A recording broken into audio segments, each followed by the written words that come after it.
he told us he was going to lower prices for people. He told us that he was going to make the world a safer place, that he was going to bring peace in Ukraine. And the fact is he's done none of those things, and indeed the opposite of that. Now what he's doing is raising prices and taxes on middle-class Americans, working-class Americans, in order to give a massive tax cut to the wealthiest people in the country. So when you don't control Congress, when you don't control the White House, and people are feeling helpless and powerless, it's time for people to mobilize, and I wanted people to hear that they do have power. Maybe you just answered my question, but there was a very powerful call to action. We've played this in your speech, mass protests, mobilization. You also say the reckoning is here. What does that mean? How should people understand that? Well, that was specifically about what we as a Democratic Party need to be doing, that we can't be a party of do nothing, of not getting things done for, again, the people that we care the most about, the people that we're focused on. That's working families, right? The middle class, working class, the most vulnerable in our society. It's important to us to stand up in this crisis and to speak out and, again, push back. And so, hyper important for we as Democrats to recognize this is the moment where we need to convey to people what we really stand for. It didn't do a great job of it, frankly, in the last election, and that's why we didn't win as Democrats. It's time to speak out, and then, very importantly, we have to deliver for the American people. And I think, frankly, in the states, and you've seen states where there are Democratic governors, not just me, but lots of Democratic governors around the country, we've been delivering for the people of our states, but we need to do this on a national level, and the Congress isn't getting the job done. Indeed, now it's controlled by MAGA Republicans who are taking us backward. This overall vibe of the speech or emotion of the speech, I think, was a bit wake up everybody, or that was one of my takeaways from it. And you talk in a very personal way. You kind of called out the administration in a very personal way for its authoritarian power grabs under the guise of combating anti-Semitism. And you said, stop tearing down the Constitution in the name of my ancestors. I mean, clearly you feel it in your bones. A lot of people watching feel it in their bones. It feels like you were basically saying, my ancestors have lived this movie before. Wake up, everyone. I mean, do you feel like people, even within the Democratic Party or people in Congress, don't understand, or they're not tracking where this is all headed? I think that's right. And I have to say, you're right. It does come from a place deep inside. Remember, my family emigrated to this country from Ukraine when the Russians were killing Jews during the pogroms. This country accepted us as refugees, and we had nothing, right, except the kind of the shirts on our backs and frankly, the motivation of not just the escape and from danger and the safety of the country, but also the opportunity that was here. And, that is, by the way, what most immigrants who come here feel, is a real dedication to what America offers. And so what I feel, anyway, is that the dangers that my family experienced in Ukraine, the dangers that we saw in Nazi Germany, especially in the earliest days of Nazi Germany, are the dangers that we need to react to now. If we don't, things will get much, much worse. I talked about habeas corpus, and I know that sounds like a concept no one wants to really hear about in the public, but what does it really mean? It means the government doesn't have a right to snatch you off the street and put you in prison without you having your day in court. And that is what Donald Trump not only has done to legal residents of the United States, including U.S. citizens, and you talked about 2-year-olds, 4-year-olds, a 4-year-old with stage 4 cancer, indeed, who's a U.S. citizen, right, without any ability to fight back, right? They're taking people off the streets and sending them away. These rights, he then goes on to say, in private, someone caught it on camera and on video, on audio, that these rights, he's willing to take these away from U.S. citizens now on a regular basis. So this isn't just speculative. This is something, yes, I feel it in my bones because I've seen this happen before. And so we've got to raise alarm bells to everybody. It's a 5-alarm fire, everyone. It's time to step out of your comfort zone and step out into the streets and speak up and make your voices heard, because that's the only thing that we have. That's the power that we have. And we can stop them in their tracks because, you know what? Republicans in Congress don't want to lose re-election. And if they see that you're willing to stand up and speak out, and by the way, Republicans, farmers, and veterans all across even the state of Illinois, we're considered a blue state, but lots of red counties are speaking up, and they're deeply, deeply concerned. We're seeing it across the country. That's why you see tens of thousands of people showing up at these rallies. So I'm glad to see it, but yes, I had to raise the alarm. You just mentioned this. I mean, you spoke about immigration repeatedly in this speech. I don't think this wouldn't have been a speech most people would have given a year ago. There was a lot about immigration. Obviously, it's quite, people's rights are quite under threat right now, as you mentioned. You said, as you kind of mentioned very clearly, that the idea that the government doesn't have the right to kidnap you without due process is arguably the most effective campaign slogan in history. I mean, it is. It's very clear. Everybody understands that. And this morning, I mean, the morning after your speech, Trump's borders are basically defended deporting children who are U.S. citizens. It's still at the same time, there seems to be still a divide within the Democratic Party about talking about immigration. I mean, some have said it's a trap, that it's not one that should be debated. I mean, clearly you think they're wrong, but why are they wrong? And I agree with you, by the way, on that. They're wrong because, well, I have to say the people who want to avoid the topic are wrong. Here's what we stand for, right? What we stand for is a secure border and comprehensive immigration reform that says that the people that we want in this country are the hardworking, tax-paying, law-abiding people, some of whom are already here. They're undocumented, some of them. And we've got to make sure they have a path to citizenship, because once you have a secure border and you're actually allowing immigration on this basis, these are the very people that you want to have come into your country. So let's give them a path to staying in the country legally, the ones that are already here. That's the argument that we Democrats want to make. Secure border, comprehensive immigration reform, and let's keep the hardworking people that are frankly making our economy run. And let me be clear about what I mean when I say that. It's not just that they're doing the jobs that people say other Americans won't do. But, 46% of the Fortune 500 companies in this country, the biggest corporations, 46% of them were founded by immigrants or the children, the first generation children of immigrants. This is the lifeblood of our economy. Again, we need immigration. We're the only country in the world that is truly made up almost entirely of immigrants, because we have a pact with one another about what American values are, not because we have a certain color of skin or a certain religion, but because we agree with one another that the fundamentals of our Constitution are what we're all buying into. That is what Democrats believe. The Republicans, and Donald Trump especially, are demonstrating that is not what they believe in, and we've got to stand up and fight back for the fundamental principles of this nation.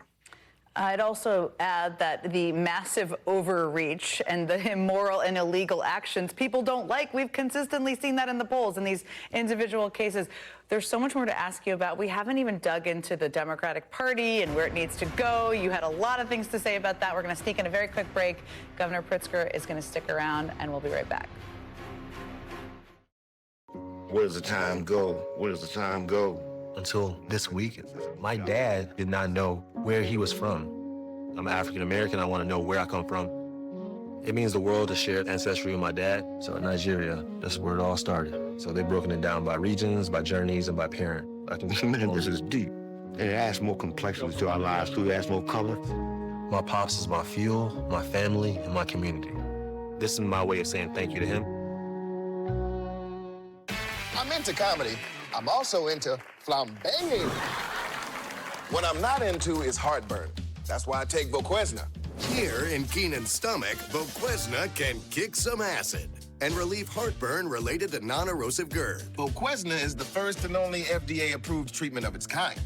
And it heals erosive esophagitis, known as erosive GERD. Ooh la la. 93% of adults with erosive GERD were healed by 2 months. Of those healed, 79% stayed healed.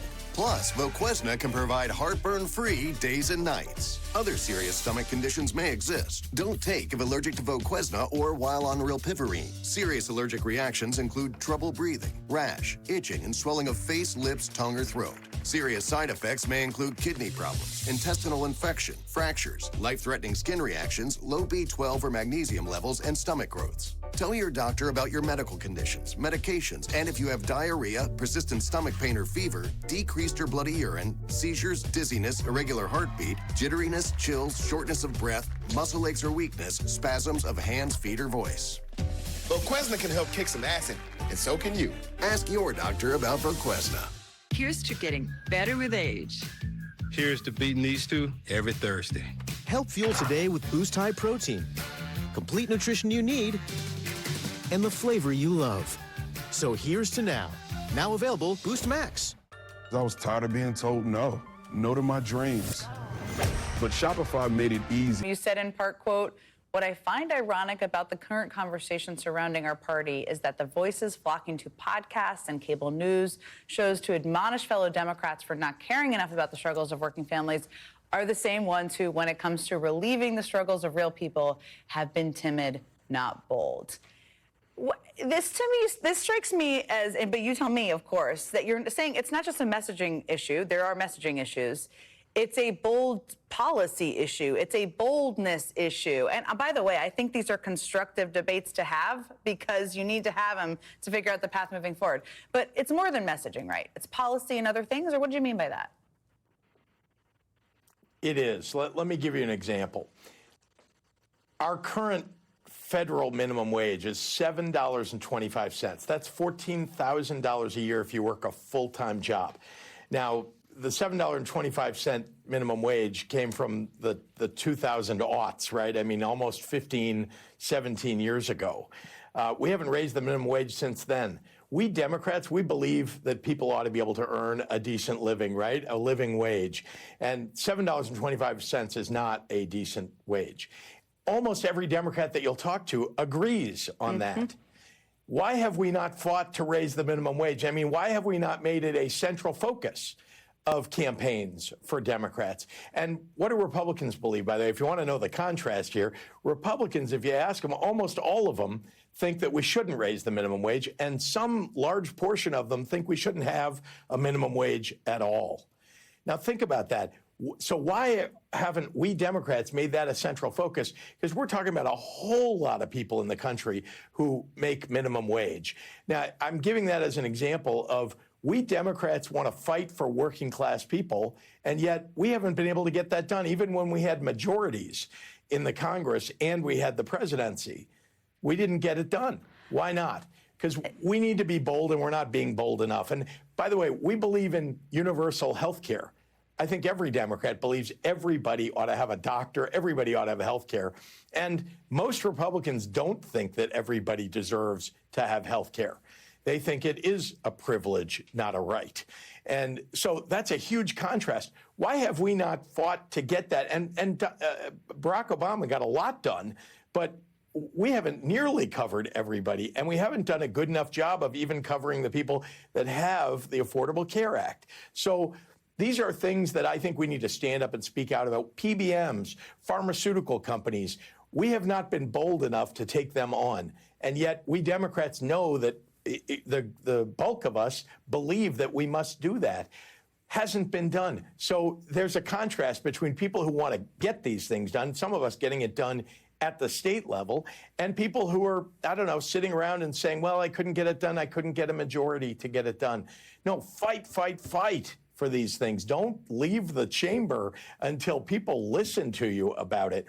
So that's what I'm concerned about is we have not been bold enough. We've been too timid. And I said that in my speech in New Hampshire last night. You can always fight for these things. There are contrasts. Now, before I let you go, I mean, I got to ask you, I've been around this a long time. I've done 3 presidential campaigns. You're not going to tell me right now what you're thinking about. You're going to say that you're thinking about and focus on the people of Illinois, as you should be. But I do want to ask you, have you thought about, you gave a barn burner speech in New Hampshire. Have you set yourself a timeline for when you might make a decision about your future plans? Listen, I appreciate, I'm flattered by the question, and I can tell you this. It is about winning in 2026 for Democrats all across the country, because we've got to take the Congress back. If we're going to stop Donald Trump in his tracks, right, we've got to be out in the streets now and making our voices heard in order to win in 2026. If we don't win in 2026, I'm fearful that they're going to take away so many voting rights from so many people that won't vote for Donald Trump that indeed will be completely iced out in 2028 and have no chance at all. So I'm about fighting for the people of Illinois by making sure that at the federal level, we stop them from taking away health care, from taking away jobs, from tanking the economy, from raising tariffs and making middle class and working class people suffer. My mother says, bite the elephant one bite at a time, which is quite applicable here, weirdly. Governor J.B. Pritzker, always a pleasure. Thank you so much for joining me. Really appreciate it. We'll be right back. My eyes? Thank you to all of the brilliant people who have helped us put this show together each Monday. I know you see me, but there are so many amazing people behind this show. And starting on Tuesday, May 6th, we're moving to 9 p.m. Eastern, 4 nights a week, Tuesday through Friday. So mark your calendars for May 6th, I hope. We have lots of exciting things planned, and we really hope you'll join us for the first episode of The Briefing. That does it for me tonight. The Rachel Maddow Show starts right now. Hey, Rachel.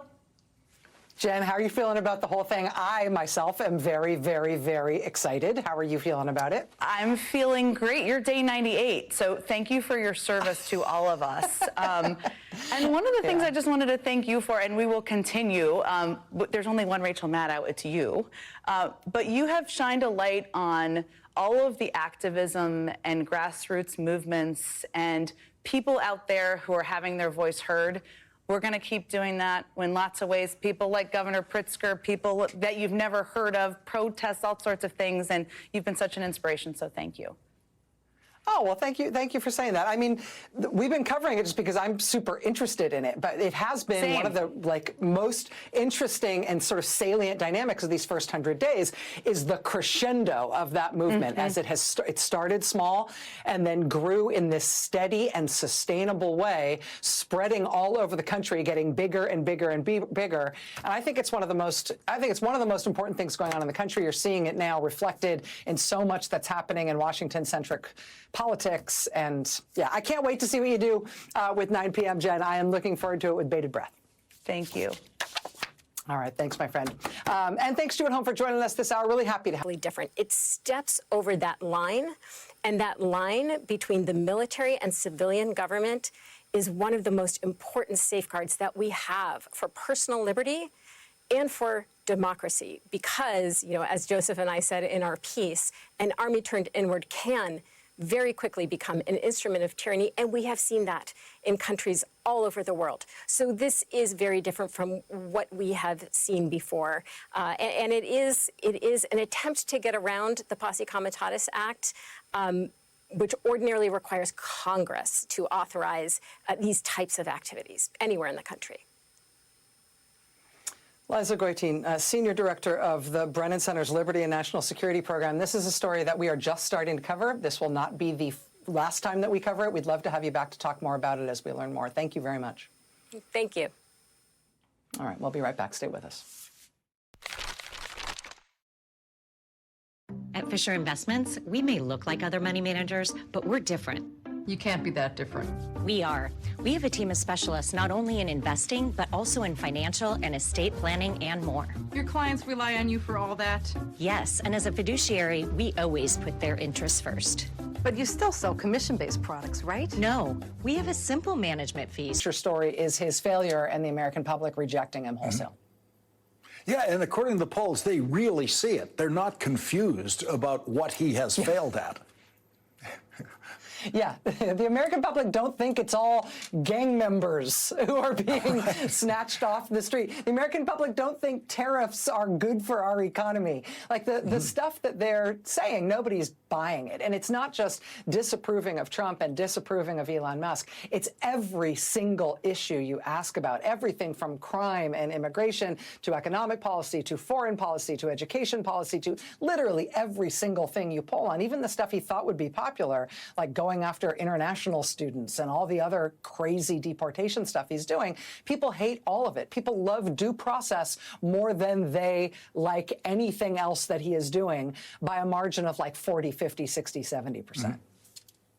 Yeah, they were paying attention in high school, it turns out. Yeah. Yeah. Exactly. Right. Thank you, Rachel. Thank you. Thanks, Lawrence. Thank you. Well, imagine a 78-year-old man who often speaks incoherently and lies to you in ways that leave you wondering whether he is a pathological liar or delusional or both, pocket dials someone he doesn't want to talk to at 1:28 a.m.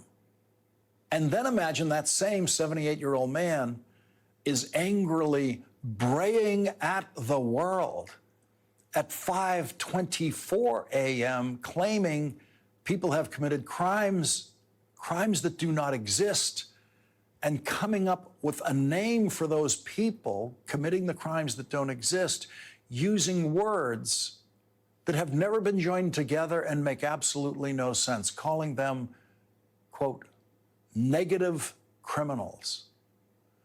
Of course you would be concerned about the mental health of such a person. Of course you would assume some kind of serious neurological decline in the 78-year-old man. Imagine that same 78-year-old man also said, I run the country and the world. And now, imagine if Joe Biden had done just one of those things. There would have been 4-inch headlines about cognitive decline. But that's just one news cycle with Donald Trump, who did every one of those things. He butt-dialed a reporter for The Atlantic at 1:28 a.m. who he did not want to talk to, but with whom he did eventually do an interview in which he said, I run the country and the world. No one runs the country. No one ever has. No one ever will. This country was founded on that very principle. This country was founded by people escaping the rule of one person, escaping the rule of a king. And so, no, the president does not run the country. The president, at best, if he knows what he's doing, runs a section and only a section of the federal government, the executive branch.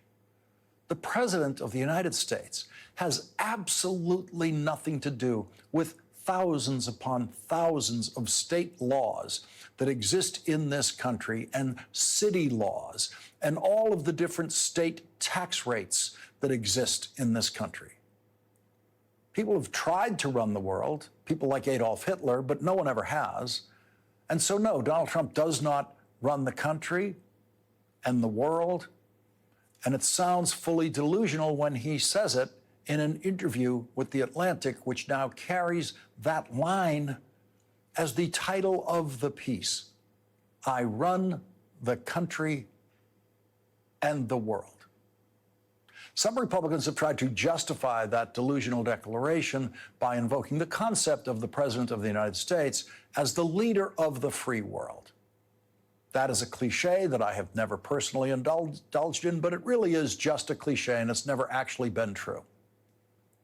And no previous president, all of whom since Franklin Delano Roosevelt have at some point been referred to in the media as the leader of the free world, has never claimed that title for himself. No president has ever done that, because every previous president who actually tried to lead other countries in one direction or another always knew that the easiest way to destroy a president's ability to lead other countries in this world, to cooperate with us, would be a publicly expressed sense of American presidential superiority over all of those countries and over all of those leaders of those countries who the American president might be trying to persuade. And so Franklin Delano Roosevelt, who brilliantly managed the allied countries who won World War II, and Joe Biden, who brilliantly managed the alliance of countries who have rushed to the support of Ukraine, always publicly did that kind of leadership with humility, because that's the only way. The man who says, I run the world, is being rebuked literally by the world right now and every single day since he has imposed tariffs on the world. Not one country has accepted those tariffs. Not one country isn't fighting back against those tariffs. And China, the principal target of the Trump tariffs, through a government spokesperson said, we will fight till the end. That's how much Donald Trump does not run the world. Donald Trump started a trade war that he is losing every day. Donald Trump could not have chosen a stupider or more delusional moment to say, I run the country and the world. As of tonight, new polling indicates the country doesn't want Donald Trump running anything now. Donald Trump has achieved a new record, and all of Donald Trump's records are the most extreme form of negative achievement.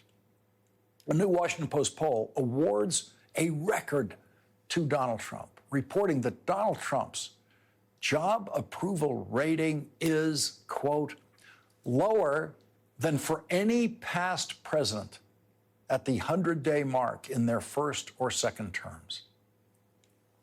Donald Trump is now America's biggest loser in the history of first 100-day presidential polling.